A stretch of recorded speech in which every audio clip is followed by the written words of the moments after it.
ഇതാ വീണ്ടും പാക് പ്രകോപനം ഉണ്ടായിരിക്കുന്നുവെന്നുള്ള വാർത്തകളാണ് ദേശീയ വാർത്താ ഏജൻസികൾ റിപ്പോർട്ട് ചെയ്യുന്നത്. ഇപ്പോൾ ലിജോ ഉണ്ട് വിവരങ്ങളുമായി. ലിജോ, അതായത് സമാധാന ശ്രമങ്ങളെല്ലാം ഫലം കണ്ടു എന്ന വാർത്തയാണ് വൈകുന്നേരം നമുക്കായി ലഭിച്ചത്.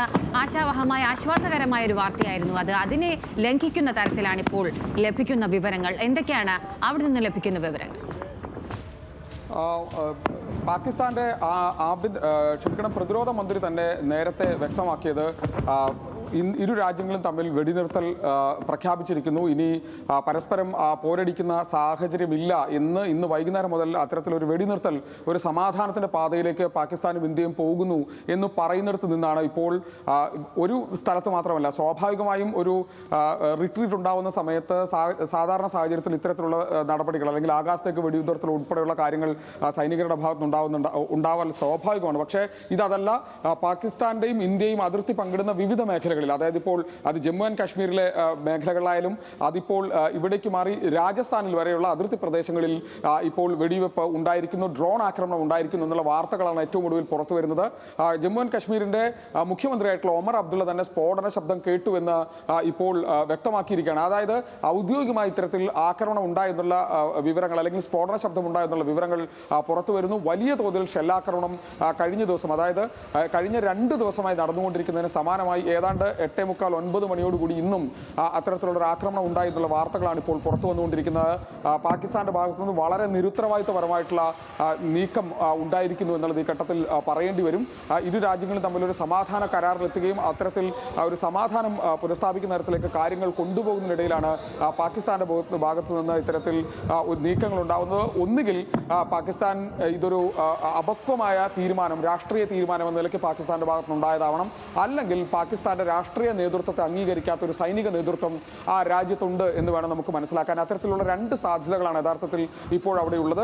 പാകിസ്ഥാൻ എന്ന രാജ്യം വളരെ ശിഥിലമായിക്കൊണ്ടിരിക്കുന്ന അല്ലെങ്കിൽ വളരെ ഫ്രജാലായിക്കൊണ്ടിരിക്കുന്ന ഒരു സാഹചര്യത്തിലേക്ക് കാര്യങ്ങൾ പോകുന്നു എന്നുള്ളത് ആണ് ഈ ഘട്ടത്തിൽ നമുക്ക് മനസ്സിലാക്കാൻ കഴിയുന്നത്. അതുകൊണ്ടാവാം ഇത്രത്തോളം ഒരു രാഷ്ട്രീയ നേതൃത്വം, പാകിസ്ഥാന്റെ പ്രതിരോധ മന്ത്രി തന്നെ ഞങ്ങൾ വെടിനിർത്തലിലേക്ക് പോകുന്നു, സമാധാനത്തിന്റെ പാതയിലേക്ക് പോകുന്നു എന്ന് പറഞ്ഞതിന് ശേഷം ഇത്തരത്തിൽ അതിർത്തിയിൽ തുടർച്ചയായി വെടിവെപ്പ്, അതായത് അതിപ്പോഴും അവസാനിക്കുന്നില്ല.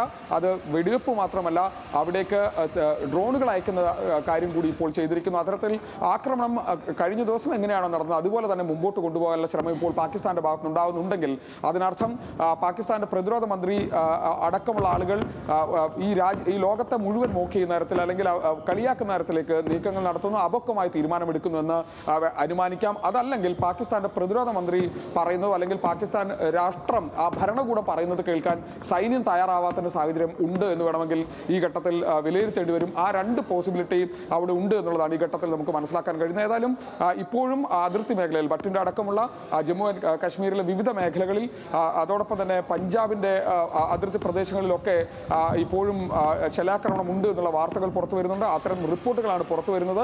അത് ഇനിയും അക്കാര്യത്തിലൊരു സ്ഥിരീകരണം, അതായത് ഏത് തരത്തിലാണ്, എത്രത്തോളം ഇന്റൻസിറ്റിയിലാണ് ഇത് ഉണ്ടായിരിക്കുന്നത് സംബന്ധിച്ചുള്ള സ്ഥിരീകരണം ഇനി വരേണ്ടതുണ്ട്. പക്ഷെ അപ്പോഴും ഈ പാകിസ്ഥാന്റെ ഭാഗത്ത് നിന്ന് ഇപ്പോൾ ഉണ്ടായിരിക്കുന്ന നിരുത്തരവാദിത്തപരമായ നീക്കത്തെ ഇന്ത്യ എങ്ങനെ ചെറുക്കും, അല്ലെങ്കിൽ ഏത് തരത്തിലായിരിക്കും തിരിച്ചടി ഉണ്ടാവുക എന്ന തരത്തിലേക്ക് പോലും കാര്യങ്ങൾ എത്തുന്നു. ബോർഡർ സെക്യൂരിറ്റി ഫോഴ്സിന് തിരിച്ചടിക്കാനുള്ള നിർദ്ദേശം നൽകിയെന്നുള്ള വാർത്തകളും പുറത്തു വരുന്നുണ്ട്. അങ്ങനെയെങ്കിൽ ഒരു തിരിച്ചടി എന്ന നിലയിലേക്ക് കാര്യങ്ങൾ പോകും. ഇതുവരെയും പക്വമായ നിലപാട് സ്വീകരിച്ച സർക്കാർ ഇനി എങ്ങനെയാണ് മുമ്പോട്ട് പോകുക? സൈന്യത്തോട് പക്വമായി പെരുമാറണമെന്നും സംയമനം പാലിക്കണമെന്നും പറഞ്ഞ് ആ തരത്തിൽ ഈ വിഷയത്തെ വലിയ തോതിൽ എസ്കലേറ്റ് ചെയ്യാതിരിക്കാൻ, അല്ലെങ്കിൽ ഒരു നേർക്കുനേർ യുദ്ധം എന്ന നിലയിലേക്ക് കാര്യങ്ങളെ കൊണ്ടുപോകാതിരിക്കാൻ ശ്രമിച്ച രാജ്യം ഇനി എങ്ങനെ പ്രതികരിക്കും എന്നുള്ളതൊരു പ്രധാനപ്പെട്ട കാര്യമാണ്. അമേരിക്ക ഉൾപ്പെടെയുള്ള രാജ്യങ്ങൾ ഇടപെട്ടു ഈ ചർച്ചയിൽ, അതായത് ഇന്ത്യയും പാകിസ്ഥാനും ഇടയിൽ ഒരു മധ്യസ്ഥ ശ്രമം നടത്തിയെന്ന് അമേരിക്കയുടെ പ്രസിഡന്റ് ഡൊണാൾഡ് ട്രംപ് തന്നെ പറയുന്ന സാഹചര്യം ഉണ്ടായിരിക്കും. അത്തരത്തിൽ അന്താരാഷ്ട്ര തലത്തിൽ തന്നെ ചർച്ചകൾ നടന്ന, അതിൽ പരിഹാരം ഉണ്ടാക്കിയ ഒരു പ്രശ്നപരിഹാരം എന്ന നിലയിലേക്ക് കാര്യങ്ങളെ കൊണ്ടുപോകാൻ ശ്രമിച്ചതിനിടയിലാണ് ഇപ്പോൾ ഇത്തരത്തിൽ വലിയ തോതിലുള്ള ഒരു സംഘർഷാവസ്ഥയിലേക്ക് ആ മേഖലയെ തള്ളിയിടുന്നത് എന്നത് ഏറ്റവും ശ്രദ്ധേയമായ കാര്യമാണ്. അത്തരത്തിൽ ഉത്തരവാദിത്തമില്ലാത്ത അപക്വമായ ഒരു നിലപാടിലേക്ക് പാകിസ്ഥാൻ ഇപ്പോൾ പോയിരിക്കുന്നു എന്നുള്ളതാണ് ഈ ഘട്ടത്തിൽ മനസ്സിലാക്കാൻ കഴിയുന്നത്.